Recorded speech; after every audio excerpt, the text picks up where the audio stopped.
अस्सलामुअलैकुम, सत श्री अकाल, प्रणाम दोस्तों। मैं तुहाडा अपना बेली मित्र खादम हुसैन अज एक नवे प्रोग्राम दे नाल, एक नवे एपीसोड दे नाल, एक नवी कहानी दे नाल हाज़िर खिदमत आ। दोस्तों अज सानू प्यार वाली सांझ एक नवे पिंड दे विच लैके आई है। पिंड दा नाम पिंडी मांडला, या फिर तुसी इस तरह कह लो पिंडी मांडलियां दी। ते डिस्ट्रिक्ट ते तहसील इस पिंड दी सियालकोट शहर। ते यह पिंड दोस्तों सियालकोट तो जिहड़ा सैदपुर रोड जांदा है, उस रोड ते पिंड बाद है।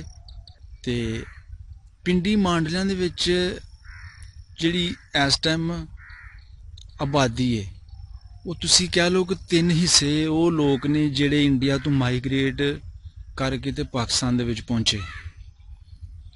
ते एक हिस्सा ऐसा वे जिहड़ा इत्थों दे वसनीक ने, जंपल उन्हां दे बाओजदाद ऐसे पिंड दे विच रहन वाले सन।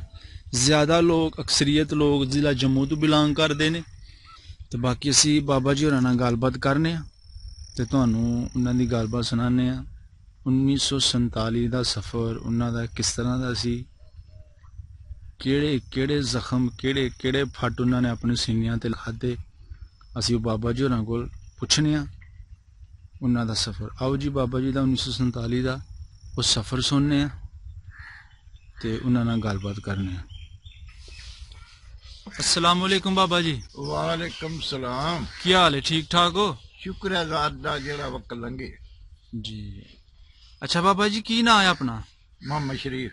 मोहम्मद शरीफ। तुहाडे वालिद साहब दा नाम? बरकत अली। बरकत अली। तुहाडे दादा जी दा नाम? वलीदात। वली दात। हाँ, वलीदाद। परदादे ना कुतबा। वाह जी वाह, वाह जी वाह, कुतबा। ठीक है।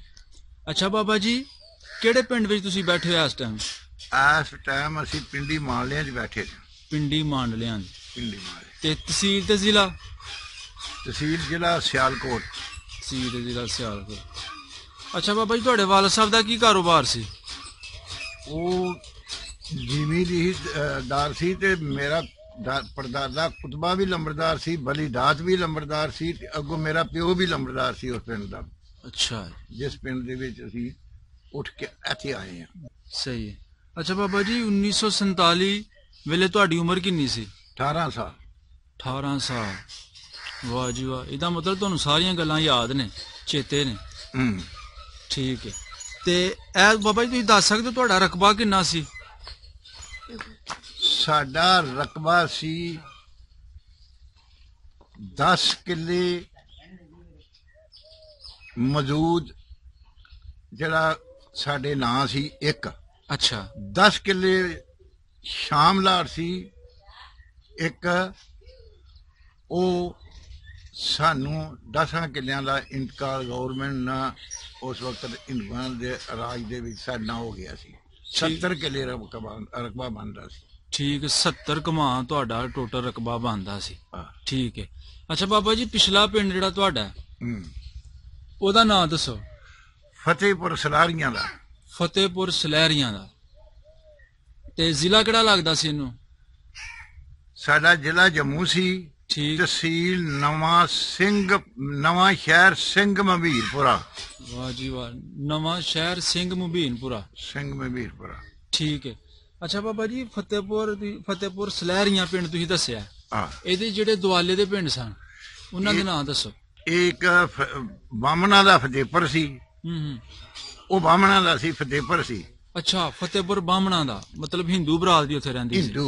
ठीक है। एक टौंक नाली सलारियां दा। ठीक है। टौंक नाली पिंड सी, ਉਹ ਸਲਾਰੀਆਂ ਦਾ ਸੀ। अच्छा। ਇੱਕ ਸਾਮਕਾ ਸੀ, ਉਹ ਵੀ ਸਲਾਰੀਆਂ ਦਾ ਸੀ। अच्छा। ਅੱਗੇ ਇੱਕ ਜਨੂਏ ਚੱਕ ਸੀ, ਉਹ ਵੀ ਮੁਸਲਮਾਨ ਸਨ, ਉਹ ਵੀ ਜਨੂਏ ਸਨ। ਅੱਗੇ ਜੱਟ ਬਰਾਦਰੀ ਸੀ, बेरा बेगा।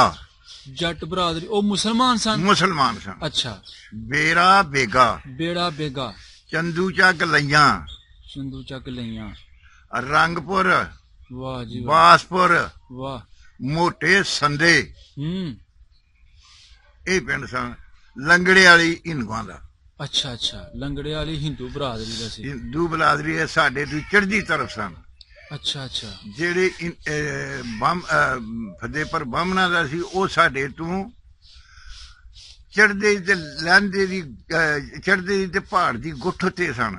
ਤੇ ਜਿਹੜਾ ਇਹ ਜੱਟ ਸਨ ਹਿੰਦੂ ਹਾਂਜੀ ਲੰਗੜੇ ਵਾਲੀ, ਇਹ ਸਾਡੇ ਤੋਂ ਸਾਹ ਹੀ ਚੜ੍ਹਦੇ ਸਨ। ਅੱਗੇ ਇਹਦੇ ਨਵਾਂ ਸ਼ਹਿਰ ਤਹਿਸੀਲ ਸਾਡੀ ਆ ਜਾਂਦੀ ਸੀ। ਠੀਕ ਠੀਕ। ਅੱਛਾ ਬਾਬਾ ਜੀ, ਜਿਹੜੇ ਤੁਸੀਂ ਪਿੰਡਾਂ ਦੇ ਨਾਂ ਦੱਸੇ, ਜੀ। ਤੁਸੀਂ ਹਿੰਦੂਆਂ ਦੇ ਪਿੰਡ ਤੇ ਦੱਸੇ, ਤੇ ਕੋਈ ਸਿੱਖਾਂ ਸਰਦਾਰਾਂ ਦਾ ਵੀ ਕੋਈ ਪਿੰਡ ਹੈ ਸੀ ਤੁਹਾਡੇ ਲਾਮ ਤੇ ਕਿਤੇ ਸਾਈਡਾਂ ਤੇ? ਸਿੱਖਾਂ ਦਾ ਪਿੰਡ ਸੀ ਸਾਡੇ ਕੋਲ ਟਾਂਡਾ। ਟਾਂਡਾ? ਟਾਂਡਾ ਤੁਹਾਡੇ ਤੋਂ ਕਿੰਨੀ ਕੁ ਦੂਰ ਸੀ? ਟਾਂਡਾ ਕਰੀਬਨ ਕੋਈ 4 ਮੀਲ ਹੋਣਾ। 4 ਮੀਲ? 4-5 ਮੀਲ ਹੋਣਾ ਫਤਿਹਪੁਰ। ਠੀਕ ਹੈ ਠੀਕ ਹੈ ਠੀਕ ਹੈ, ਅੰਦਾਜ਼ਨ 4-5 ਮੀਲ ਹੋਣਾ। ਸਹੀ ਹੈ। ਅੱਛਾ ਬਾਬਾ ਜੀ, ਜਿਹੜਾ ਤੁਹਾਡਾ ਪਿੰਡ ਸੀ ਫਤਿਹਪੁਰ ਸਲੈਰੀਆਂ ਦਾ, ਜੀ, ਇਹ ਕਿੰਨੇ ਕੁ ਘਰ ਹੋਣਗੇ ਇਸ ਪਿੰਡ ਦੇ ਵਿੱਚ ਟੋਟਲ ਉਸ ਟਾਈਮ? ਉਸ ਟਾਈਮ ਇਹਦੇ ਵਿੱਚ 55 ਘਰ ਸਨ। 55 ਘਰ ਸਨ ਮਤਲਬ ਟੋਟਲ? ਤੇ 55 ਘਰਾਂ ਵਿੱਚੋਂ ਤੁਸੀਂ ਇਹ ਦੱਸ ਸਕਦੇ ਹੋ ਕੋਈ ਹੋਰ ਬਰਾਦਰੀ ਜਾਂ ਹਿੰਦੂ ਬਰਾਦਰੀ ਜਾਂ ਕੋਈ ਸਿੱਖਾਂ ਦਾ ਘਰ ਜਾਂ ਕੋਈ ਮੇਘ ਮਾਸ਼ੇ ਇਹਨਾਂ ਦੇ ਘਰ ਹੈ ਸਨ? ਕੋਈ ਨਹੀਂ ਸਨ ਸਾਡੇ ਪਿੰਡ। ਅੱਛਾ, ਕੋਈ ਸਾਰੇ ਹੀ ਸਲੈਰੀਏ ਸਨ ਤੇ ਮੁਸਲਮਾਨ ਸਨ? ਸਭ ਮੁਸਲਮਾਨ ਸਨ, ਸਲਾਰੀਏ। ਠੀਕ ਹੈ। ਤੇ ਲੰਬੜਦਾਰ ਦਾ ਨਾਮ ਦੱਸੋ। ਲੰਬੜਦਾਰ ਜਿਹੜਾ ਸੀ ਉਹ ਮੇਰਾ ਪਿਓ ਸੀ, ਉਹਦਾ ਨਾਮ ਬਰਕਤ ਸੀ। ਅੱਛਾ ਅੱਛਾ ਅੱਛਾ ਅੱਛਾ, ਉਹ ਤੁਹਾਡੇ ਵਾਲਾ ਸਾਹਿਬ ਹੀ ਸਨ? ਉਹ ਮੇਰੇ ਵਾਲਦ ਸਾਹਿਬ ਸਨ। ਠੀਕ ਹੈ ਠੀਕ ਹੈ ਠੀਕ ਹੈ। ਫਤਿਹਪੁਰ ਸਲੈਰੀਆਂ ਦੇ ਲੰਬੜਦਾਰ ਤੁਹਾਡੇ ਵਾਲਾ ਸਾਹਿਬ ਸਨ ਬਰਕਤ ਅਲੀ। ਠੀਕ ਹੈ, ਸਹੀ ਹੈ। ਅੱਛਾ ਬਾਬਾ ਜੀ, ਮੇਲੇ ਛੇਲੇ ਲੱਗਦੇ ਸਨ ਤੁਹਾਡੇ ਉਧਰ ਪਿੰਡਾਂ ਦੇ ਲਾਮ ਤੇ ਜਾਂ ਤੁਹਾਡੇ ਪਿੰਡ ਕੋਈ? ਸਾਡੇ ਨਵੇਂ ਸ਼ਹਿਰ ਮੰਡੀ ਚੇਤਰ ਦੀ ਲੱਗਦੀ ਰਹੀ ਹੈ। ਅੱਛਾ, ਉੱਥੇ ਦਰਸੋਪੁਰ ਦੇ ਸਾਨ ਵੀ ਆਉਂਦੇ ਸਨ। ਢੱਗੇ ਮਵੇਸ਼ੀ ਮੰਡੀ ਲੱਗਦੀ ਰਹੀ? ਮਵੇਸ਼ੀ ਮੰਡੀ, ਪਸ਼ੂ ਪਸ਼ੂ ਲੋਕਾਂ ਨੇ ਆ ਕੇ ਖਰੀਦੋ ਫਰੋਖਤ ਕਰਨੀ। ਜਾਂ ਉੱਥੇ ਕੱਢਦੇ ਸਨ ਦੁਸ਼ਹਿਰਾ, ਇੱਕ ਹਿੰਦੂ ਕੱਢਦੇ ਸਨ, ਉਹ ਦੁਸ਼ਹਿਰਾ ਕੱਢਦੇ ਸਨ। ਪੰਜ ਦੀਆਂ ਬੜਾ ਉੱਚਾ ਲੈ ਜਾਂਦੇ ਸਨ। ਹਾਂਜੀ ਹਾਂਜੀ, ਫਿਰ ਉਹਨੂੰ ਅੱਗ ਲਾ ਦੇਣੀ। ਠੀਕ ਹੈ ਠੀਕ ਹੈ, ਸਹੀ ਸਹੀ ਸਹੀ ਹੈ। ਤੇ ਹੋਰ ਇਸ ਤੋਂ ਇਲਾਵਾ ਕੋਈ ਮੇਲਾ ਜਿੱਥੇ ਕੋਈ ਕੋਡੀ ਛੋਡੀ ਘੋਲ ਛੋਲ? ਇਹ ਘੋਲ ਛੋਲ ਕੌਡੀ ਹੁੰਦੀ ਸੀ ਬਿਧੀਪੁਰ। ਬਿਧੀਪੁਰ? ਬਿਧੀਪੁਰ ਖਾਨਗਾਹ ਹੈ। ਅੱਛਾ, ਬਿਧੀਪੁਰ ਖਾਨਗਾਹ। ਤੇ ਉਹ ਪਿੰਡ ਦਾ ਨਾਮ ਵੀ ਬਿਧੀਪੁਰ ਹੀ ਸੀ? ਪਿੰਡ ਦਾ ਨਾਂ ਹੀ ਬਿਧੀਪੁਰ ਹੈ। ਠੀਕ ਹੈ। ਉੱਥੇ ਘੋਲ ਹੁੰਦਾ ਸੀ ਜਾਂ ਕਬੱਡੀ ਹੁੰਦੀ ਸੀ? ਤੇ ਬਾਬਾ ਜੀ, ਕੋਈ ਉਸ ਵਕਤ ਦਾ ਕੋਈ ਮਸ਼ਹੂਰ ਕਬੱਡਰ, ਕੋਈ ਭਲਵਾਨ ਜਾਂ ਕੋਈ ਮਸ਼ਹੂਰ ਗਵਈਆ, ਜਿਸ ਤਰ੍ਹਾਂ ਮੇਲੇ ਠੇਲਿਆਂ ਦੇ ਗਾਣ ਵਾਲੇ ਆਉਂਦੇ ਨੇ, ਕੋਈ ਨਾਂ ਯਾਦ ਹੈ ਕਿਸੇ ਦਾ, ਚੇਤੇ ਹੈ? ਜਾਂ ਬਾਜ਼ੀਗਰ? ਬਾਜ਼ੀਗਰ ਲਾਭ ਲਾਣ ਆਉਂਦੇ ਰਹੇ ਨੇ ਜੰਮੂ ਉੱਤੋਂ ਜਲਾਲ ਹੋਰੀ। ਅੱਛਾ। ਔਰ ਭਲਵਾਨ ਉੱਥੇ ਕਾਕਾ ਬਾਹਮਣ ਸੀ ਫਤਿਹਪੁਰ ਬਾਹਮਣਾ ਦੇ। ਵਾਹ ਜੀ ਵਾਹ। ਇੱਕ ਰੁਕਮਦੀਨ ਸੀ। ਅੱਛਾ, ਉਹ ਸਲਾਰੀਆ ਸੀ। ਉਹ ਫਤਿਹਪੁਰ ਦਾ ਸੀ। ਇਹ ਜਿਹੜਾ ਤੁਸੀਂ ਨਾਂ ਲਿਆ ਕਾਕਾ ਬਾਹਮਣ, ਇਹ ਭਲਵਾਨ ਸੀ? ਇਹ ਭਲਵਾਨ ਸੀ। ਇਹ ਫਤਿਹਪੁਰ ਬਾਹਮਣਾ ਦਾ ਪਿੰਡ ਸੀ, ਬਾਹਮਣਾ ਦਾ, ਤੇ ਉੱਥੋਂ ਦਾ ਸੀ, ਹਿੰਦੂ ਸੀ ਆ ਭਲਵਾਨ? ਹਿੰਦੂ ਸੀ, ਬਾਹਮਣ ਸੀ, ਤੇ ਪਿੱਡੇ ਲੰਬੜੇ ਦਾ ਰਹਿੰਦਾ ਸੀ ਪਿਓ। ਅੱਛਾ ਅੱਛਾ, ਪਿੱਦਾ ਲੰਬੜ ਸੀ ਉਹਨਾਂ ਦਾ ਪਿਓ ਸੀ। ਤੇ ਠੀਕ ਠਾਕ ਮਸ਼ਹੂਰ ਬੰਦਾ ਸੀ ਉਸ ਵਕਤ ਦਾ, ਮਸ਼ਹੂਰ ਭਲਵਾਨ ਸੀ? ਬਿਲਕੁਲ, ਮਹਾਰਾਜ ਦਾ ਭਲਵਾਨ ਸੀ। ਅੱਛਾ, ਠੀਕ ਹੈ। ਇਹ ਮਹਾਰਾਜ ਦਾ ਭਲਵਾਨ। ਅੱਛਾ ਬਾਬਾ ਜੀ, ਤੁਹਾਡੇ ਸੰਗੀ ਬੇਲੀ ਲਾਮ ਦੇ ਪਿੰਡਾਂ ਦੇ ਜਿਹੜੇ ਹਿੰਦੂਆਂ ਵਿੱਚ ਜਾਂ ਸਿੱਖਾਂ ਵਿੱਚ ਕੋਈ ਹੈ ਸੀ ਕਿਸੇ ਨਾਲ ਤੁਹਾਡਾ ਕੋਈ ਯਾਰਾਨਾ ਜੁਨਾ, ਕੋਈ ਬਹਿਣ ਖਲੋਣ, ਕਿਤੇ ਕੋਈ ਗੱਪਸ਼ਪ? ਇਹ ਖੱਤਰੀ ਸੀ ਵਿਸਾਖੀ ਸ਼ਾਹ ਤੇ ਸ਼ਾਮ ਸ਼ਾਹ। ਅੱਛਾ, ਉਹਨਾਂ ਕੋਲ ਬਹਿੰਦੇ ਖਲੋਂਦੇ ਰਹੇ ਆ, ਉਹ ਸਾਡੇ ਕੋਲ ਰਹਿੰਦੇ ਰਹੇ ਨੇ। ਠੀਕ ਹੈ। ਉਹ ਫਤਿਹਪੁਰ ਬਾਹਮਣਾ ਦੇ ਸਨ ਜਾਂ ਉਹ ਆਗਰੇ ਚੱਕਦੇ ਸਨ? ਆਗਰੇ ਚੱਕਦੇ ਸਨ। ਹਾਂ, ਪਟਿਆਲ ਬਾਹਮਣਾ ਦੇ। ਬਾਹਮਣਾ ਦੇ, ਪਟਿਆਲ ਬਾਹਮਣਾ ਦੇ ਸਨ। ਅੱਛਾ, ਉਹਨਾਂ ਕੋਲ ਤੁਸੀਂ ਬਹਿਣਾ ਖਲੋਣਾ? ਉਹ ਸੀ ਇੱਕ ਫਤਿਹਪੁਰ ਬਾਹਮਣਾ ਦਾ ਜਿਹੜਾ ਮੁਲਕੇ ਸ਼ਾਹ ਸੀ। ਅੱਛਾ। ਇੱਕ ਹਾਸੇ ਸ਼ਾਹ ਸੀ। ਇਹ ਹਿੰਦੂ ਨੇ ਜਿਹੜੇ ਤੁਸੀਂ ਇਹ ਹਿੰਦੂ ਨਾ? ਠੀਕ ਹੈ। ਬਾਹਮਣਾ ਦੇ ਫਤਿਹਪੁਰ ਦੇ। ਤੇ ਪਿੱਦੇ ਲੰਬੜੇ ਹੋਰੀ ਉਹ ਬਾਹਮਣ ਸਨ। ਠੀਕ ਹੈ। ਇਹ ਉੱਥੋਂ ਦੇ ਸਨ। ਬਾਕੀ ਬਕਾਇਆ ਵੱਡਿਆਂ ਬੰਦਿਆਂ ਦਾ ਉਹਨਾਂ ਦਾ ਨਾਂ ਯਾਦ ਆ ਮੈਨੂੰ, ਬਾਕੀ ਨਹੀਂ। ਅੱਛਾ, ਲਵੋ ਨਾਂ ਜਿਹੜੇ ਜਿਨ੍ਹਾਂ ਦਾ ਤੁਹਾਨੂੰ ਨਾਂ ਜਾਂ ਜਿਹੜੇ ਵਟਕੇ ਬੰਦੇ ਸਨ, ਜਿਹੜੇ ਸਿਰ ਕੱਢਵੇਂ ਸਨ ਤੁਹਾਡੇ ਪਿੰਡ ਦੇ, ਹਿੰਦੂ ਜਾਂ ਲਾਮ ਦੇ ਪਿੰਡ? ਤੁਹਾਡੇ ਪਿੰਡ ਚਲੋ ਖੈਰ ਹੈ ਕੋਈ ਨਹੀਂ ਸੀ, ਜਿਹੜੇ ਲਾਮ ਦੇ ਪਿੰਡਾਂ ਦੇ ਨਾਂ ਉਹਨਾਂ ਦੇ ਨਾਂ ਲਵੋ ਸਨ। ਜਿਹੜੇ ਜ਼ੋਰ ਵਾਲੇ ਬੰਦੇ ਸਨ ਜਿਨ੍ਹਾਂ ਦਾ ਠੀਕ ਠਾਕ ਅਸਰ ਰਸੂਖ ਸੀ? ਇਹ ਜੀ ਟੌਂਕਨਾਲੀ ਦੇ ਵਿੱਚ ਨਸ਼ਰੂ ਲੰਬੜ ਸੀ। ਨਸ਼ਰੂ ਹਿੰਦੂ ਲੰਬੜ ਸੀ? ਨਾ ਨਾ, ਹਾਂ ਹਾਂ, ਮੁਸਲਮਾਨ। ਅੱਛਾ ਅੱਛਾ, ਟੌਂਕਰਾਂ ਦੇ ਵਿੱਚ? ਟੌਂਕਨਾਲੀ, ਠੀਕ ਹੈ। ਔਰ ਰੋਸ਼ ਦੇਖੋ ਕੀ ਨਸ਼ਰੂ ਨਸ਼ਰੂ ਸਲਾਰੀਆ ਸੀ ਤੇ ਉਹ ਲੰਬੜਦਾਰ ਸੀ ਦੌਰ ਦੇ ਵਿੱਚ। ਠੀਕ। ਦੁਗਾ ਵੰਡਦਾਰ ਸਰਦਾਰ ਸੀ ਆਮਦੇਰਿਆਂ ਦਾ, ਉਹ ਸਨ। ਠੀਕ ਹੈ। ਸਾਮ ਕੇ ਵਿੱਚੋਂ ਦਿੱਤ ਦੁਆ ਸਰਦਾਰ ਲੰਬੜੋਰੀ। ਠੀਕ ਹੈ। ਇਹ ਸਨ। ਸਹੀ ਸਹੀ, ਠੀਕ ਹੈ ਜੀ। ਅੱਛਾ ਬਾਬਾ ਜੀ, ਸਕੂਲ ਗਏ ਹੋ ਉਸ ਆਪਣੇ ਦੌਰ ਚ? ਆਪਣੇ ਦੌਰ ਚ ਸਕੂਲ ਮੈਂ ਗਿਆ ਅੱਛਾ। 3 ਮਹੀਨੇ। 3 ਮਹੀਨੇ ਸਕੂਲ ਗਏ ਹੋ ਤੁਸੀਂ? 3 ਮਹੀਨੇ ਗਿਆ ਤੇ ਬਾਸਪੁਰ ਗਿਆ ਤੇ ਸਕੂਲ ਬੇਰੇ ਵੇਗੇ ਬੇਰੇ ਗਿਆ। ਸਾਡੇ ਤੋਂ 8ਵਾਂ ਸੀ। ਬੇਗੇ ਬੇਰੇ ਉਹ ਸੀ ਇੱਕ ਅੱਗੇ ਨਾਲੀ ਆਉਂਦੀ ਸੀ। ਅੱਛਾ। ਸਾਮਕੇ ਦੀ ਜੂਹ ਦੇ ਵਿੱਚ। ਹਾਂ। ਉੱਥੇ ਮੈਂ ਹਾਂ। ਡਰ ਗਿਆ। ਅੱਛਾ। ਮੈਨੂੰ ਘਰ ਨੇ ਬੜਾ ਆਖਿਆ, ਮੈਂ ਨਹੀਂ ਗਿਆ। ਮੇਰੀ ਬਦਕਿਸਮਤੀ, ਮੈਂ ਨਹੀਂ ਗਿਆ, ਨਾ ਪੜਿਆ। ਠੀਕ ਠੀਕ। ਉਹ ਸਕੂਲ ਤੁਹਾਡੇ ਤੋਂ ਕਿੰਨਾ ਕੁ ਹਟਵਾ ਸੀ? 8ਵਾਂ ਉਹ ਸਾਡੇ ਤੋਂ ਕੋਈ 2.5 ਮੀਲ ਸੀ। ਠੀਕ ਹੈ ਠੀਕ ਹੈ, 2.5 ਮੀਲ ਸੀ। ਤੇ ਡਰੇ ਕਿਸ ਵਜ੍ਹਾ ਤੋਂ? ਉੱਥੇ ਨਾਲੀ ਸੀ ਤੇ ਉਹਦੇ ਵਿੱਚ ਉਹ ਫਿਰਦੀਆਂ ਸਨ, ਉਹ ਕੀ ਨਾਂ ਲਈਦਾ ਜਿਹੜੀਆਂ ਸ਼ਿਕਾਰ ਖੇਡਦੇ ਨੇ। ਅੱਛਾ। ਉਹ ਬਾਣੀਆਂ ਤੇ ਉਹ ਦੇਖ ਕੇ ਤੇ ਮੈਂ ਡਰ ਗਿਆ, ਨਹੀਂ ਗਿਆ। ਏਰਾ ਵਿੱਚ ਉੱਥੇ ਬੜਾ ਸੀ, ਲਾਮੀ ਚਾਮੀ ਜੜਿਆ ਦਾ। ਠੀਕ ਹੈ ਠੀਕ ਹੈ। ਫਿਰ ਸਕੂਲ ਨਹੀਂ ਤੁਸੀਂ ਗਏ? ਫਿਰ ਨਹੀਂ ਸਕੂਲ ਗਿਆ। ਸਹੀ ਹੈ, ਠੀਕ ਹੈ। ਤੇ ਉਹ ਸਕੂਲ ਕਿੰਨਵੀਂ ਜਮਾਤ ਤੱਕ ਸੀ ਜੇ? ਉਹ 5ਵੀਂ ਦਾ ਸੀ। 5ਵੀਂ ਤੱਕ ਸਕੂਲ ਸੀ ਉਹ। ਤੇ ਕੋਈ ਵੱਡਾ ਸਕੂਲ ਜਿਹੜਾ ਹਾਈ ਸਕੂਲ, ਮਿਡਲ ਸਕੂਲ? ਇਹ ਨਵੇਂ ਸ਼ਹਿਰ ਸਨ। ਨਵੇਂ ਸ਼ਹਿਰ ਸਨ, ਤਹਿਸੀਲ ਚ ਸਨ। ਠੀਕ ਹੈ ਠੀਕ ਹੈ। ਅੱਛਾ ਬਾਬਾ ਜੀ, ਠੀਕ ਠਾਕ ਜ਼ਿੰਦਗੀ ਚੱਲ ਰਹੀ ਸੀ 1947 ਤੋਂ ਪਹਿਲੇ ਤੁਹਾਡੀ ਉਧਰ? ਕਿਸੇ ਨਾਲ ਕੋਈ ਵਾਧਾ ਘਾਟਾ? ਕੋਈ ਵਾਧਾ ਘਾਟਾ ਨਹੀਂ ਸੀ ਕਿਸੇ ਨਾਲ। ਸਭ ਬੜੇ ਸਲੂਕ ਪਿਆਰ ਨਾਲ। ਜਿਹੜਾ ਉਹ ਵਕਤ ਦੇਖਿਆ ਉਹਦਾ ਹੋਰ ਮਜ਼ਾਰ ਸੀ, ਜਿਹੜਾ ਇਹ ਵਕਤ ਦੇਖਿਆ ਇਹਦਾ ਹੋਰ ਮਜ਼ਾਰ ਹੈ। ਠੀਕ ਹੈ। ਉਸ ਵਕਤ ਇੱਕ ਬੰਦਾ ਗੁਜ਼ਰ ਜਾਂਦਾ ਸੀ ਤੇ ਪੂਰਾ ਪਿੰਡ ਕੰਮ ਛੱਡ ਕੇ ਬਹਿ ਜਾਂਦੇ ਸਨ। ਜਿੰਨਾ ਤੱਕ ਉਹਨੂੰ ਦਫਨ ਨਹੀਂ ਸਨ ਕਰ ਲੈਂਦੇ, ਅੱਛਾ, ਉਹਨਾਂ ਤੱਕ ਕੋਈ ਕਾਰੋਬਾਰ ਨਹੀਂ ਸਨ ਕਰਦੇ। ਠੀਕ ਠੀਕ। ਤੇ ਹੁਣ ਲਾਸ਼ ਵਿਹੜੇ ਪਈ ਦੀ ਹੋਵੇ ਤੇ ਘਰ ਵਾਲਿਆਂ ਨੂੰ ਪਤਾ ਹੋਵੇਗਾ ਤੇ ਆਪੇ ਉਥੋਂ ਰੋਟੀ ਆ ਜਾਏਗੀ ਪੱਕੀ ਪਕਾਈ ਹੋਟਲ ਚੋਂ। ਠੀਕ। ਤੇ ਕਬਰ ਵਾਲਿਆਂ ਨੂੰ ਰੁਪਈਏ ਦੇਣੇ ਨੇ ਤੇ ਕਢਾ ਲੈਣੀ ਹੈ। ਤੇ ਕਿਸੇ ਨੇ ਜਾਣਾ ਉਸ ਵੇਲੇ ਭੈਣਾਂ ਭਰਾਵਾਂ ਦੀ ਬੜੀ ਦੁੱਖ, ਬੜਾ ਪੀੜ ਹੁੰਦਾ ਸੀ ਇੱਕ ਦੂਜੇ ਦਾ ਸਾਥ ਕਰਦੇ ਸਨ। ਸਾਥ ਕਰਦੇ ਸਨ। ਸਹੀ ਹੈ ਸਹੀ ਹੈ, ਠੀਕ। ਅੱਛਾ ਬਾਬਾ ਜੀ, ਇਹ ਦੱਸੋ ਜਦੋਂ ਰੋਲੇ ਪਏ ਨੇ, ਹਵਾ ਚੱਲੀ ਹੈ ਕਿ ਜੀ ਪਾਕਿਸਤਾਨ ਲਗਾ ਬਣਨ, ਇੰਡੀਆ ਲਗਾ ਬਣਨ, ਕਿੰਨੇ ਦਿਨ ਤੁਹਾਨੂੰ ਪਤਾ ਲੱਗ ਗਿਆ ਸੀ ਪਹਿਲੇ ਕਿ ਆਪਣਾ ਘਰ ਬਾਹਰ ਛੱਡ ਕੇ ਜਾਣਾ ਪੈਣਾ, ਸਾਨੂੰ ਜ਼ਮੀਨ ਭਾਂਡਾ ਇੱਥੋਂ ਉੱਠ ਕੇ ਜਾਣਾ ਪੈਣਾ? ਇਹ ਤੇ ਜੀ ਕੋਈ 6 ਮਹੀਨੇ ਹੋਏ ਸਨ ਕਾਂਗਰਸ ਤੇ ਮੁਸਲਿਮ ਲੀਗ ਦੇ ਨਾਂ ਨਿਕਲਦਿਆ। ਅੱਛਾ। ਤੇ ਜੋ ਬਾਬੇ ਕਾਜ਼ੀ ਆਜ਼ਮ ਨੂੰ ਖੀਰ ਤੇ ਡਾਕਟਰ ਕਬਾਲ ਨੇ ਦੱਸਿਆ ਸੀ ਨਾ, ਸਾਨੂੰ ਵੀ ਖੀਰ ਤੇ ਪਤਾ ਲੱਗਾ ਸੀ ਜਦੋਂ ਕੁਹਾੜੀਆਂ ਤਲਵਾਰਾਂ ਸਾਡੇ ਦੁਆਲੇ ਲਿਸ਼ਕਣ ਲੱਗ ਪਈਆਂ ਤੇ ਫਿਰ ਦੱਸਿਆ ਸੀ। ਅੱਛਾ। ਸਾਨੂੰ ਇਹ ਪਤਾ ਸੀ ਅਸਾਂ ਇੱਥੋਂ ਨਹੀਂ ਜਾਣਾ। ਠੀਕ ਹੈ। ਤੇ ਕੋਈ ਆਪਣਾ ਘਰ ਦਾ ਕੋਈ ਸਮਾਨ ਸਮੂਨ, ਕੋਈ ਮਵੇਸ਼ੀ ਪਸ਼ੂ ਵਗੈਰਾ ਤੁਸੀਂ ਲੈਣ ਦਾ ਸਮਾਨ ਸਾਰਾ ਘਰ ਦਾ ਕਿ ਜਾਂ? ਦੇਖੋ ਜੀ, ਅਸੀਂ ਤਾਂ ਬਾਰਡਰ ਦੇ ਨਜ਼ਦੀਕ। ਅੱਛਾ। ਸਾਡੇ ਕੋਲੋਂ ਕੁੱਲ 2.5 ਮੀਲ ਜਾਂ 3 ਮੀਲ ਬਾਰਡਰ ਸੀ। ਠੀਕ ਹੈ। ਇੱਕ ਪਤਵਾਲਾ ਪਿੰਡ ਉਹ ਸੀ। ਅੱਛਾ। ਗੱਡੇ ਉਸ ਵੇਲੇ ਸਾਡੇ ਕੋਲ ਸਨ। ਠੀਕ ਹੈ। ਅਸੀਂ ਛੱਡ ਕੇ ਉੱਥੇ ਸਿਰਫ ਕੋਠੇ ਮਕਾਨ ਆਏ ਨੇ, ਬਾਕੀ ਮਾਲ ਆਪਣਾ ਸਾਰਾ ਹੀ ਲੈ ਕੇ ਟੁਰ ਆਏ ਸਾਂ। ਮੈਂ ਝੂਠ ਮਾਰਾਂ ਉੱਥੇ। ਹਾਂ। ਠੀਕ ਹੈ, ਸਹੀ ਸਹੀ ਹੈ। ਠੀਕ। ਅਸੀਂ ਛੱਡ ਕੇ ਨਹੀਂ ਸਾਂ ਆਏ। ਜਿਹੜੇ ਸਾਡੇ ਉੱਤੇ ਲੋਕ ਸਨ, ਹਾਂਜੀ ਹਾਂਜੀ, ਉਹਨਾਂ ਦੀ ਕਿਸੇ ਦੀ ਧੌਣ ਕੁਹਾੜੀ ਲੱਗੀ ਦੀ ਦੇਖੀ ਤੇ ਕਈ ਸੁਣਿਆ ਮਰ ਗਏ ਨਾ, ਸਮਾਨ ਹਰ ਸ਼ਾਓ ਛੱਡ ਆਏ। ਬਾਰਡਰ ਬਾਉਂਡਰੀ ਲਾਈਨ ਤੁਹਾਡੇ ਤੋਂ ਨਜ਼ਦੀਕ ਸੀ, ਤੁਸੀਂ ਮਤਲਬ ਕਿ ਟਾਈਮ ਨਾਲ ਹੀ ਨਿਕਲ ਆਏ। ਸਹੀ ਹੈ। ਦੂਸਰਾ ਇਹ ਆ, ਉਹ ਜਿਹੜੇ ਹਿੰਦੂ ਸਨ ਸਾਡੇ ਦੁਆਲੇ ਜੀ, ਉਹ ਸਾਡੇ ਕੋਲੋਂ ਉਸ ਵੇਲੇ ਉਂਝ ਹੀ ਖੌਫ ਖਾਂਦੇ ਸਨ। ਅੱਛਾ। ਮਤਲਬ ਕੋਈ ਜ਼ੋਰ ਸੀ ਮੁਸਲਮਾਨਾਂ ਦਾ? ਮੁਸਲਮਾਨਾਂ ਦਾ ਜ਼ੋਰ ਸੀ ਆਪਣੇ ਪਿੰਡ ਕੀ ਤੇ ਲਾਮ ਦੇ ਪਿੰਡਾਂ 'ਚ ਕੀ? ਇੱਕ ਮੁਸਲਮਾਨ ਜਿਹੜੇ ਨੇ ਸਾਡੇ ਹੂੰ ਜੱਟ ਕੀ ਤੇ ਸਲਾਰੀਏ ਕੀ, ਅੱਛਾ ਇਹ ਇੱਕ ਬਾਈ ਦੇ ਉੱਤੇ ਅਸੀਂ ਹੂੰ ਸਾਂ। ਅਸੀਂ ਉਹਨਾਂ ਨੂੰ ਕੁਸਕਣ ਵੀ ਨਹੀਂ ਦਿੰਦੇ।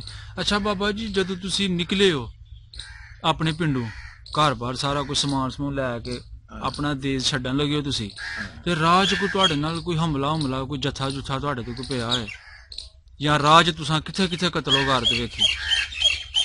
ਅਸਾਂ ਉਸ ਵਕਤ ਜਦੋਂ ਨੱਸੇ ਆ ਉੱਥੋਂ ਲੈ ਕੇ ਨਿਕਲੇ ਆ ਨਾ ਆਪਣਾ ਸਮਾਨ ਜੀ, ਅਸਾਂ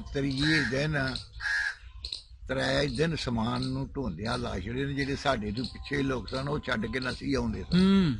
ਅਸਾਂ ਲਾਸ਼ੜੇ ਨੇ ਸਾਡੇ ਉਹ ਪਿੰਡ 'ਚ ਨਹੀਂ ਵੜੇ। ਠੀਕ ਹੈ। ਸਾਡੇ ਦੁਆਲੇ ਫਿਰਦੇ ਰਹੇ। ਜਦੋਂ ਤੀਏ ਦਿਨ ਗਿਆ ਨਾ 2 ਤੇ ਜੀ, ਫਿਰ ਹਿੰਦੂਆਂ ਦਾ ਇੱਕ ਜਥਾ ਚੜਿਆ ਪਹਾੜ ਤੇ ਚੜ੍ਹਦੇ ਦੀ ਗੋਸ਼ ਤੋਂ। ਅੱਛਾ, ਜਲੂਏ ਚੱਕ ਵਾਲੋਂ। ਠੀਕ ਹੈ। ਉਹਦੇ ਵਿੱਚ ਸਾਡੇ ਪਿੰਡ ਦਾ ਇੱਕ ਗੱਡਾ ਜਿਹੜਾ ਉਹ ਬਗੈਰ ਡੰਗਰਾਂ ਬਗੈਰ ਸਮਾਨ ਉਹਨਾਂ ਖੋਲਿਆ ਸੀ ਤੇ ਅਸੀਂ ਉਰਲਿਆ ਟੋਰਾਏਗਾ। ਉਹ ਮਕੜੀ ਵਾਲਾ ਲੇਖਾ ਖਲਗਲ ਸੀ, ਬੇਇੱਜ਼ਤੀ ਸੀ, ਔਰ ਕਤਲ ਉਸ ਵੇਲੇ ਉਹਨਾਂ ਕੋਲ ਇੱਥੇ ਕੋਈ ਨਹੀਂ ਹੋਇਆ। ਕੋਈ ਨਹੀਂ ਹੋਇਆ, ਨਹੀਂ ਉਹ ਕਰ ਸਕੇ। ਸਹੀ ਸਹੀ, ਮਤਲਬ ਖੈਰ ਖਰੀਅਤ ਨਾਲ ਤੁਸੀਂ ਅੱਗੇ ਬਾਦਸ਼ਾਹ ਪਤਵਾਲੀਆ ਖਲੋਤਾ ਦਾ ਸੀ, ਹੋਰ ਬੰਦੇ ਖਲੋਤੇ ਵੀ ਸਨ, ਉਹ 3-4 ਬਾਰਡਰ ਵਾਲੇ ਵੀ ਸਨ। ਉਹਨਾਂ ਆਖਿਆ ਜਿਹੜੇ ਨਜ਼ਦੀਕ ਲੱਗ ਆਏ ਉਹ ਕੋਈ ਗੱਲ ਨਹੀਂ, ਹੁਣ ਹੌਸਲੇ ਨਾਲ ਆਵੋ, ਹੁਣ ਉਹ ਦਰਾਡਾ ਬਹੁਤ ਹੈ। ਉਹ ਕਬੀਲ ਦੇ ਫੈਸਲੇ ਤੇ ਸੀ। ਠੀਕ, ਉਹ ਲੁੱਟਿਆ, ਹੋਰ ਕੁਝ ਨਹੀਂ ਸੀ। ਸਹੀ ਸਹੀ। ਹੋਰ ਬਾਬਾ ਜੀ, ਤੁਹਾਡੀ ਫੈਮਿਲੀ ਦੇ ਜਿਹੜੇ ਜੀ ਤੁਹਾਡੇ ਆਪਣੇ ਰਿਸ਼ਤੇਦਾਰ ਸਾਰੇ ਆ ਗਏ ਸਨ ਠੀਕ ਠਾਕ ਸਲਾਮਤ? ਠੀਕ ਠਾਕ ਹੈ। ਸਹੀ, ਕੋਈ ਜੀ ਉੱਥੇ ਰਹਿ ਨਹੀਂ ਗਿਆ, ਸਾਰੇ ਮਤਲਬ ਤੁਸੀਂ ਕੋਈ ਨਹੀਂ ਰਹਿ ਗਿਆ। ਠੀਕ ਹੈ। ਹੋਰ ਤੁਹਾਡੇ ਨਾਨਕੇ ਕਿਹੜੇ ਪਿੰਡ ਸਨ? ਨਾਨਕੇ ਮੇਰੇ ਉਧਰ ਸਨ ਬੀਨੀ ਖਦਰਾਲ। ਅੱਛਾ, 4 ਵੇਲੇ ਇਲਾਕੇ, ਉਹ ਚਲਾ ਜੀਏ 4 ਵਾਲੇ ਇਲਾਕੇ, ਉਹ ਪਾਕਿਸਤਾਨ ਦੇ ਵਿੱਚ ਹੀ ਹਨ ਨਾਨਕੇ? ਅੱਛਾ ਅੱਛਾ, ਨਾਨਕੇ ਤੁਹਾਡੇ ਪਾਕਿਸਤਾਨ 'ਚ ਹਨ। ਸਹੀ ਹੈ ਸਹੀ ਹੈ, ਠੀਕ ਹੈ। ਉਹ ਪਾਕਿਸਤਾਨੀ, ਠੀਕ ਹੈ। ਰਿਸ਼ਤੇਦਾਰ ਜਿੰਨੇ ਹਨ ਸਾਡੇ ਪਾਕਿਸਤਾਨ। ਅੱਛਾ ਅੱਛਾ, ਬਸ ਤੁਹਾਡਾ ਘਰ ਸੀ ਜਿਹੜਾ ਮਤਲਬ ਉਧਰ ਰਹਿੰਦਾ ਸੀ ਪਾਰਲੇ ਪਾਸੇ? ਔਰ ਜਿੰਨੇ ਵੀ ਆ ਸਨ ਲੋਕ, ਇਹਨਾਂ ਦੇ ਰਿਸ਼ਤੇਦਾਰੀ ਜਿਹੜੀ ਸੀ ਇਹ ਅੰਦਰ ਹੀ ਸੀ। ਠੀਕ ਹੈ। ਅੱਛਾ, ਫਿਰ ਤੁਸੀਂ ਆ ਗਏ ਹੋ ਆਪਣਾ ਬਾਰਡਰ ਪਾਰ ਕਰਕੇ, ਤੇ ਐਸੀ ਪਿੰਡੀ ਮਾਂਡਰਿਆਂ ਦੇ ਵਿੱਚ ਤੁਸੀਂ ਆ ਕੇ ਡਾਇਰੈਕਟ ਬੈਠੇ ਹੋ ਜਾਂ ਕਿਤੇ ਹੋਰ ਅੱਗੇ ਪਿੱਛੇ ਤੁਸੀਂ ਮਤਲਬ ਗਏ? ਇੱਕ ਰਾਤ ਸਾਲੇਪੁਰ ਰਹੇ ਆ। ਸਹੀ, ਸਾਲੇਪੁਰ 2 ਰਾਤਾਂ ਰਹੇ ਆ। ਤੀਸਰੀ ਰਾਤ ਅਸੀਂ ਚੌਥੀ ਰਾਤ ਅਸੀਂ ਪਿੰਡੀ ਮਾਲਿਆਂ ਵਿੱਚ ਆ ਗਏ। ਪਿੰਡੀ ਮਾਲ। ਅੱਛਾ, ਇੱਥੇ ਆ ਕੇ ਤੁਸੀਂ ਕੀ ਵੇਖਿਆ ਕਿ ਇੱਥੇ ਕਿਹੜੇ ਕਿਹੜੇ ਲੋਕ ਰਹਿੰਦੇ ਸਨ? ਇਹਨਾਂ ਬਾਰੇ ਕੋਈ ਇੱਥੇ ਮਾਲ ਲਈ ਸਨ। ਇੱਕ ਘਰ ਸੀ ਉਹਨਾਂ ਦਾ ਗਾਰੜੀਆਂ ਦਾ। ਅੱਛਾ, ਉਹ ਦੀਨਦਾਰ ਹੋ ਗਏ ਦਿਨ। ਠੀਕ ਹੈ। ਬਾਕੀ ਇਹ ਮਾਲਿਆਂ ਦੇ ਘਰ ਸਨ, ਹੋਰ ਕੋਈ ਨਹੀਂ ਸੀ। ਅੱਛਾ ਅੱਛਾ, ਹੋਰ ਕੋਈ ਨਹੀਂ ਸੀ? ਕੋਈ ਹਿੰਦੂ ਬਰਾਦਰੀ ਜਾਂ ਕੋਈ ਹਿੰਦੂ ਬਰਾਦਰੀ ਦਾ ਬਚ ਨਹੀਂ ਸੀ, ਸਵਾ ਇੱਕੋ ਗਾਰੜੀ ਸਨ, ਢੋਲ ਵਜਾਉਂਦੇ ਨੇ ਜਿਹੜੇ। ਅੱਛਾ, ਉਹ ਵੀ ਹੁਣ ਮੁਸਲਮਾਨ ਹੋ ਗਏ ਨੇ। ਠੀਕ ਹੈ ਠੀਕ ਹੈ। ਉਹ ਪਹਿਲੇ ਹਿੰਦੂ ਸਨ? ਉਹ ਪਹਿਲਾਂ ਹਿੰਦੂ। ਠੀਕ, ਉਹਨਾਂ ਦਾ ਕੋਈ ਬਜ਼ੁਰਗ ਹੈ ਵੀ ਕੋਈ ਬਚਿਆ? ਸਹੀ ਹੈ, ਠੀਕ ਹੈ। ਅੱਛਾ ਬਾਬਾ ਜੀ, ਆਪਣਾ ਵਤਨ ਤੁਹਾਨੂੰ ਯਾਦ ਆਉਂਦਾ? ਦੇਖੋ ਜੀ, ਇੱਕ ਬੇੜਾ ਜਾਂਦਾ ਪਾਣੀ ਚ ਹੁੰਦਾ। ਉਹ ਕਿਸੇ ਪੜ ਕੇ ਖੜਿਆ ਸੀ ਤੇ ਉਹਨਾਂ ਆਖਿਆ ਵਤਨ ਆਮਾਨ। ਠੀਕ, ਅੰਤ ਜਿਹੜਾ ਇਹ ਵਤਨ ਹੁੰਦਾ ਇਹ ਮਾਨ ਹੁੰਦਾ। ਸਹੀ ਸਹੀ, ਠੀਕ ਹੈ। ਨਾ ਯਾਦ ਰਹੇਗਾ ਤਾਂ ਅਗਲੀ ਲਾਦਾਂ ਨੂੰ ਨਹੀਂ ਰਹੇਗਾ। ਅਸਾਂ ਸੋਖਾ ਰਾਮ ਦੇ ਜਿਹੜੇ ਦਿਨ ਉੱਥੇ ਕੱਢੇ ਜਿਹਨੂੰ ਸਾਨੂੰ ਤੇ ਯਾਦ ਨਹੀਂ। ਤੁਹਾਨੂੰ ਨਹੀਂ ਭੁੱਲਦਾ ਆਪਣਾ ਪਿੰਡ ਜਾਂ ਆਪਣਾ ਦੇਸ਼? ਹੈ ਜੀ, ਸਹੀ ਹੈ। ਅੱਛਾ, ਕੀ ਫਰਕ ਮਹਿਸੂਸ ਕਰਦੇ ਹੋ? ਕਿਹੜਾ ਦੌਰ ਸਹੀ ਲੱਗਦਾ ਤੁਹਾਨੂੰ? ਇਹ ਸਹੀ ਕਿ ਉਹ ਦੌਰ ਸਹੀ ਸੀ? ਦੌਰ ਚ ਉਹੀ ਸਹੀ ਸੀ ਜਿਹੜਾ ਭੈਣਾਂ ਭਰਾਵਾਂ ਦੀ ਪੀੜ ਸੀ, ਇੱਕ ਦੂਜੇ ਨੂੰ ਦੁੱਖ ਸੀ। ਸਹੀ। ਦੂਸਰੀ ਪੀੜੀ ਚ ਤੀਸਰੀ ਪੀੜੀ ਚ ਵੀ ਕੋਈ ਹੁੰਦਾ ਸੀ। ਹਾਂਜੀ, ਤੇ ਉਹਨੂੰ ਪਤਾ ਹੁੰਦਾ ਸੀ ਇਹ ਮੇਰਾ, ਇਹ ਮੇਰਾ ਭੈਣ ਭਰਾ ਆ, ਇਹ ਮੇਰਾ। ਠੀਕ। ਇਹ ਜਿਹੜਾ ਦੌਰ ਹੁਣ ਪਾਕਿਸਤਾਨ ਦੇ ਵਿੱਚ ਆਣ ਕੇ ਆਇਆ, ਸਕੇ ਭਰਾ ਦਾ ਵੀ ਪਤਾ ਨਹੀਂ, ਇਹ ਦੌਰ ਕਦੋਂ ਚੰਗਾ? ਠੀਕ, ਉਹੀ ਦੌਰ ਚੰਗਾ। ਸਹੀ। 1 ਲੱਖ ਬੰਦੇ ਦੇ ਵਿੱਚੋਂ ਉਸ ਸ਼ਰੀਅਤ ਉੱਤੇ 1000 ਬੰਦਾ ਹੋਏਗਾ ਤੇ ਕੀ ਹੋਇਆ, ਉਹਦੀ ਕੀ ਮੁਕਦਾਰ ਜਾਏਗੀ? ਕੋਈ ਮੁਕਤ ਨਹੀਂ। ਸਹੀ। ਅੱਛਾ ਬਾਬਾ ਜੀ, ਇਹ ਵੀਜ਼ਾ ਪਾਲਿਸੀ ਦੇ ਵਿੱਚ ਕੋਈ ਥੋੜਾ ਜਿਹਾ ਨਾ ਮਤਲਬ ਕਿ ਉਹ ਢੀਲ ਦਿੰਦੇ ਨੇ, ਕੋਈ ਆਪਣਾ ਰਵੱਈਆ ਨਰਮ ਕਰਦੇ ਨੇ ਦੋਵੇਂ ਹਕੂਮਤਾਂ, ਤੇ ਤੁਸੀਂ ਜਾਓਗੇ ਫਿਰ ਆਪਣਾ ਪਿੰਡ ਵੇਖਣ? ਦੇਖੋ ਜੀ, ਜੇ ਰਹੇ ਸਾਹ ਘੜੀ ਦਾ ਕੋਈ ਪਤਾ ਨਹੀਂ, 1 ਸਕਿੰਟ ਦਾ ਨਹੀਂ ਪਤਾ ਕਿਹੜੇ ਵੇਲੇ ਮਰ ਜਾਣਾ। ਅਗਰ ਜੇ ਆਪਣੀ ਗੱਲ ਹੋਵੇ ਤੇ ਅਗਲੀ ਨਸਲ ਨਾ ਜਾਏ ਤੇ ਵੱਖਰੀ ਗੱਲ ਹੈ। ਅਸੀਂ ਤੇ ਜ਼ਰੂਰ ਆਖਾਂਗੇ ਵੀ ਅਸੀਂ ਤੱਕ ਕੇ ਆ ਜਾਈਏ ਇੱਕ ਵਾਰ। ਅੱਛਾ ਬਾਬਾ ਜੀ, ਇੱਥੇ ਮੈਂ ਗੱਲ ਹੋਰ ਕਰਨਾ ਚਾਹਾਂਗਾ। ਤੁਸੀਂ ਜਿਹੜੇ ਹਿੰਦੂ ਬਰਾਦਰੀ ਦੇ ਨਾਂ ਲਏ ਬੰਦਿਆਂ ਦੇ, ਮਤਲਬ ਜਿਹੜੇ ਸੰਗੀ ਵੇਲੇ ਤੁਸੀਂ ਦੱਸਿਆ ਕਿ ਸਾਡੇ ਕੋਲ ਬਹਿੰਦੇ ਖਲੋਂਦੇ ਸਨ ਆ ਕੇ ਸਾਡੇ ਡੇਰੇ ਤੇ, ਜਾਂ ਤੁਸੀਂ ਉਹਨਾਂ ਕੋਲ ਤੁਰ ਜਾਣਾ ਗੱਪਸ਼ਪ ਕਰਨੀ। ਹੋ ਸਕਦਾ ਜਿਸ ਤਰ੍ਹਾਂ ਅੱਲਾਹ ਤਾਲਾ ਨੇ ਤੁਹਾਨੂੰ ਸੇਧ ਦਿੱਤੀ ਹੈ, ਅੱਲਾਹ ਤਾਲਾ ਦਾ ਫਜ਼ਲ ਹੈ ਤੁਹਾਡੇ ਤੇ, ਉਹਨਾਂ ਵਿੱਚੋਂ ਕੋਈ ਬਚਿਆ ਹੋਏ, ਉਹ ਇਹ ਸੁਣਦੇ ਨੇ। ਅਸੀਂ ਇਹ ਜਿਹੜੀ ਵੀਡੀਓ ਹੈ ਨਾ ਅਸਾਂ ਅਪਲੋਡ ਕਰਨੀ ਹੈ YouTube ਤੇ ਉੱਧਰ ਦੇ ਲੋਕ ਵੀ ਵੇਖਦੇ ਨੇ ਤੇ ਬੜਾ ਮਤਲਬ ਕਿ ਲਾਈਕ ਕਰਦੇ ਨੇ ਇਹਨਾਂ ਚੀਜ਼ਾਂ ਨੂੰ। ਤੇ ਤੁਹਾਨੂੰ ਕੋਈ ਸੰਗੀ ਬੇਲੀ ਤੇ ਕਹਿੰਦਾ ਕਿ ਯਾਰ ਬਾਬੇ ਨੂੰ ਬੁਲਾਉਣਾ ਵੇ, ਜਾਂ ਅੱਗੋਂ ਦੀ ਆਉਣ ਵਾਲੀ ਨਸਲ ਕਹਿੰਦਾ ਕਿ ਯਾਰ ਸਾਡੇ ਵੱਡਿਆਂ ਦੇ ਨਾਂ ਲੈ ਰਿਹਾ ਵੇ ਤੇ ਅਸੀਂ ਇਹਨਾਂ ਬਾਬੇ ਹੋਰਾਂ ਨੂੰ ਉੱਥੇ ਬੁਲਾਉਣਾ ਵੇ, ਉਹ ਤੁਹਾਨੂੰ ਆਪਣਾ ਸਪਾਂਸਰ ਘੱਲਦੇ ਨੇ ਜਾਂ ਸਪਾਂਸਰ ਲੈਟਰ ਤੁਹਾਨੂੰ ਬੁਲਾਉਂਦੇ ਨੇ, ਤੁਸੀਂ ਜਾਓਗੇ? ਤੇ ਸਾਡੀ ਹਕੂਮਤ ਜਿਹੜੀ ਹੈ ਇਸ ਗੱਲ 'ਚ ਰਜ਼ਾਬੰਦ ਹੋਵੇ ਫਿਰ ਤੇ ਅਸੀਂ ਜਾਵਾਂਗੇ। ਤੇ ਜੇ ਸਾਡੀ ਹਕੂਮਤ ਹੀ ਰਜ਼ਾਬੰਦ ਨਹੀਂ ਤੇ ਜਦੋਂ ਅਸੀਂ ਵੀ ਨਹੀਂ ਇਸ ਗੱਲ 'ਤੇ ਅਗਰੀ ਤੇ ਫਿਰ ਜਾਣਾ ਵੀ ਬੇਮਕਸਦ। ਸਹੀ ਸਹੀ, ਠੀਕ ਹੈ। ਅੱਛਾ, ਹੋਰ ਬਾਬਾ ਜੀ ਕੋਈ ਉਸ ਵਕਤ ਦਾ 1947 ਤੋਂ ਪਹਿਲੇ ਕੋਈ ਐਸਾ ਵਾਕਿਆ, ਕੋਈ ਐਸਾ ਕਿੱਸਾ ਤੁਸੀਂ ਸਾਡੇ ਨਾਲ ਸ਼ੇਅਰ ਕਰਨਾ ਚਾਹੋ, ਸਾਨੂੰ ਦੱਸਣਾ ਚਾਹੋ? ਜਿਹੜੀ ਗੱਲ ਮੈਂ ਪਹਿਲੇ ਅਰਜ਼ ਕੀਤੀ ਹੈ ਨਾ, ਇਹਦੇ ਵਿੱਚ ਉਸ ਵਕਤ ਭੈਣਾਂ ਭਰਾਵਾਂ ਦਾ ਦੁੱਖ ਪੀੜ ਹੁੰਦੀ ਸੀ, ਆਪਣੀ ਕੌਮ ਦਾ ਦੁੱਖ ਪੀੜ ਹੁੰਦਾ ਸੀ। ਅੱਜ ਇੱਕ ਦੌਰ ਐਸਾ ਆ ਗਿਆ ਹੈ ਜਿਹਦੇ ਵਿੱਚ ਕਿਸੇ ਨੂੰ ਕੋਈ ਨਹੀਂ ਰਿਹਾ। ਜੇ ਇੱਥੇ ਨਹੀਂ ਕੋਈ ਵੀ ਰਿਹਾ ਤੇ ਉਧਰ ਕਦੋਂ ਹੋਏਗਾ? ਉਧਰ ਵੀ ਨਹੀਂ ਹੋਣਾ। ਜ਼ਾਰੀ ਬਾਤ। ਸਹੀ, ਠੀਕ ਹੈ। ਜੋ ਕੁਝ ਹਕੂਮਤਾਂ ਚੈਂਜਲ ਕਰ ਰਹੀਆਂ ਨਾ ਸਾਡੀਆਂ, ਤੇ ਇਹ ਬਾਮ ਸੁਣ ਰਹੀ ਹੈ, ਇਹ ਬਾਮ ਦੀ ਹੋਰ ਅਕਲ ਨਾ ਮਾਰੀ ਜਾਏਗੀ। ਅੱਛਾ ਬਾਬਾ ਜੀ, ਇੱਥੇ ਮੈਂ ਇੱਕ ਗੱਲ ਹੋਰ ਕਰਨਾ ਚਾਹਾਂਗਾ। ਆਵਾਮ ਜੰਗ ਨਹੀਂ ਜੀ ਚਾਹੁੰਦੀ, ਸਿਰਫ ਜਿਹੜੀ ਹਕੂਮਤ ਹੈ ਨਾ, ਜਿਹੜੀ ਮਤਲਬ ਕਿ ਜਿਨ੍ਹਾਂ ਨੂੰ ਆਪਣੀ ਆਪਣੀ ਕੁਰਸੀ ਦਾ ਪਿਆਰ ਹੈ, ਇਹ ਉਹ ਲੋਕ ਬਸ ਆਪਣਾ ਆਪ ਨੂੰ ਨਾ ਚਮਕਾਉਣ ਵਾਸਤੇ ਇਹ ਚੀਜ਼ਾਂ ਪੇ ਕਰਦੇ ਨੇ। ਤੇ ਆਵਾਮ ਜੰਗ ਨਹੀਂ ਜੀ ਚਾਹੁੰਦੀ। ਆਵਾਮ ਤੇ ਕਹਿੰਦੀ ਹੈ ਚਲੋ ਦੀਵਾਰ ਵੱਜ ਗਈ, ਦਰਵਾਜ਼ਾ ਕੋਈ ਹੋਣਾ ਚਾਹੀਦਾ, ਬੰਦਾ ਆਉਂਦਾ ਜਾਂਦਾ ਤੇ ਰਹੇ ਨਾ। ਦੇਖੋ ਜੀ, ਉਹਦੀ ਵਜ੍ਹਾ ਇਹ ਹੈ, ਦਰਵਾਜ਼ਾ ਜਿਸ ਮਕਾਨ ਨੂੰ ਨਾ ਹੋਵੇ ਉਹ ਮਕਾਨ ਨਹੀਂ ਹੁੰਦਾ। ਬਿਲਕੁਲ। ਦਰਵਾਜ਼ਾ ਜਿਸ ਮਕਾਨ ਨੂੰ ਨਾ ਹੋਵੇ ਉਹ ਮਕਾਨ ਨਹੀਂ ਹੁੰਦਾ। ਤੇ ਜਦੋਂ ਇੱਕ ਵਾਰੀ ਕਿਸੇ ਦਾ ਕੋਈ ਕਤਲ ਕਰ ਬੈਂਦਾ ਉਹਦਾ ਮੂੰਹੋਂ ਵਸਾ ਨਹੀਂ ਖਾਂਦਾ। ਬਿਲਕੁਲ ਸਹੀ ਗੱਲ ਕੀਤੀ ਤੁਸੀਂ। ਜਿਹੜਾ ਇੱਕ ਵਾਰੀ ਕਿਸੇ ਦਾ ਕਤਲ ਕਰ ਬੈਂਦਾ ਉਹਦਾ ਵਸਾ ਨਹੀਂ ਖਾਣਾ। ਅਗਰ ਅਸੀਂ ਆਖੀਏ, ਅਸੀਂ ਉਸ ਵਕਤ ਬੜੇ ਸਲੂਕ ਆ ਪਿਆਰ ਨਾਲ ਸਾਂ ਉੱਥੇ, ਅਸੀਂ ਹੁਣ ਉਹ ਕਿਹੜਾ ਕੰਮ ਨਹੀਂ ਕਰ ਸਕਦੇ। ਉਹਦੀ ਵਜ੍ਹਾ ਜਦੋਂ ਗੁਜ਼ਰ ਜਾਂਦਾ ਸੀ ਕੋਈ ਮੁਸਲਮਾਨਾਂ ਦਾ ਤੇ ਆਉਂਦੇ ਹਾਂ ਤਾਂ ਮਿੱਟੀ ਦੇ ਕੇ ਜਾਂਦੇ ਸਨ, ਕਬਰ ਦੇ ਉੱਤੇ ਮਿੱਟੀ ਪਾ ਕੇ ਜਾਂਦੇ। ਅੱਛਾ। ਜਦੋਂ ਉਹਨਾਂ ਚੋਂ ਕੋਈ ਮਰ ਜਾਂਦਾ ਸੀ ਤੇ ਉਹਨਾਂ ਦੀ ਝਾੜੀ ਤੇ ਲੱਕੜੀ ਦੇ ਕੇ ਆਉਂਦੇ ਸਨ। ਠੀਕ ਠੀਕ। ਇੱਕ ਦੂਜੇ ਦਾ ਇੰਨਾ ਭਰਾਪਾ ਸੀ, ਸਾਥ ਸੀ। ਜਿਨ੍ਹਾਂ ਇਲਾਕਿਆਂ ਦੇ ਵਿੱਚ ਹਿੰਦੂਆਂ ਦਾ ਜ਼ੋਰ ਸੀ ਉੱਥੇ ਉਹ ਝਟਕਾ ਕਰ ਲੈਂਦੇ ਸਨ। ਜੀ ਜੀ। ਜਿੱਥੇ ਮੁਸਲਮਾਨਾਂ ਦਾ ਜ਼ੋਰ ਸੀ ਅਸੀਂ ਝਟਕਾ ਉਹਨਾਂ ਨੂੰ ਨਹੀਂ ਸਾਂ ਕਰ ਦਿੰਦੇ, ਅਸੀਂ ਆਪਣੀ ਜੂਝ ਨਹੀਂ ਸਾਂ ਕਰਨ ਦਿੰਦੇ। ਜੀ ਜੀ, ਬਿਲਕੁਲ ਬਿਲਕੁਲ। ਨਾਲ ਪਿੰਡ ਸੀ, ਅਸੀਂ ਉੱਥੇ ਵੀ ਨਹੀਂ ਕਰਨ ਦਿੰਦੇ। ਆਓ ਕੁੱਕੜ ਜਬਾ ਕਰਾਓ, ਲੇਲਾ ਕਰਾਓ, ਖਾਓ ਜਾ ਕੇ। ਅਗਰ ਜਬਾ ਕੀਤਾ ਅਸੀਂ ਵੀ ਪੁੱਟ ਕਰਾਂਗੇ। ਸਹੀ ਸਹੀ। ਕਈ ਥਾਈਂ ਹੋ ਵੀ ਜਾਂਦੇ ਸਨ। ਠੀਕ ਠੀਕ। ਅੱਜ ਇਹਨਾਂ ਲੋਕਾਂ ਦਾ ਉੱਥੇ ਮਤਲਬ ਇਸ ਚੀਜ਼ ਨੂੰ ਲੈ ਕੇ ਕਦੀ ਡਾਂਗ ਸੋਟਾ ਤੇ ਨਹੀਂ ਚੱਲਿਆ। ਇਹ ਮੇਰੀ ਉਸ ਤੋਂ ਪਹਿਲਾਂ ਇੱਕ ਵਾਕਿਆ ਸੁਣਿਆ ਸੀ, ਅਸਾਂ ਉਹਨਾਂ ਝਟਕਾ ਕੀਤਾ ਸੀ। ਅੱਛਾ